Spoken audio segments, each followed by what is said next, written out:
Дел од бизнис заедницата смета дека за да има поголема минимална, но и просечна плата, мора да се подобри продуктивноста на работниците.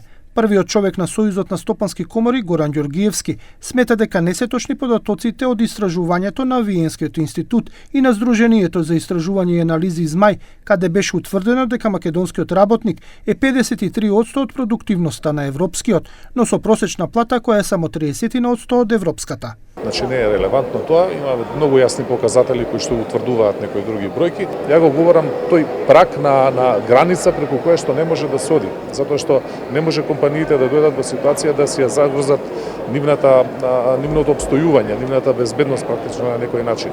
Затоа и се случува ситуација да веќе почнуваат да бараат работници надвор, далеко од далечните источни земји.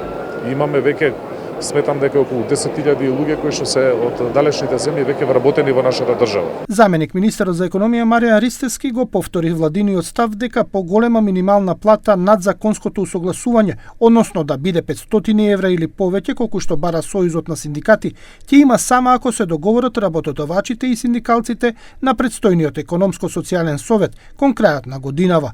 Одлуката мора да биде заснована на економски показатели за да не се наруши економската стабилност, бидејќи според Ристевски сме кревка економија. Да, животниот стандард треба да се зголемува и ние ќе направиме се во иднина со раст на економијата, раст на продуктивноста и подобрување општо на економска слика во Македонија, природно да се зголемуваат платите во Македонија, вклучувајќи и минималната плата. Во моментов минималната плата изнесува 24.379 денари, а се најавува дека од наредниот март таа законски ќе се усогласи и ќе се зголеми за некаде околу 2.000 денари. За да биде 30.000, ќе треба договор на економско-социјалниот совет.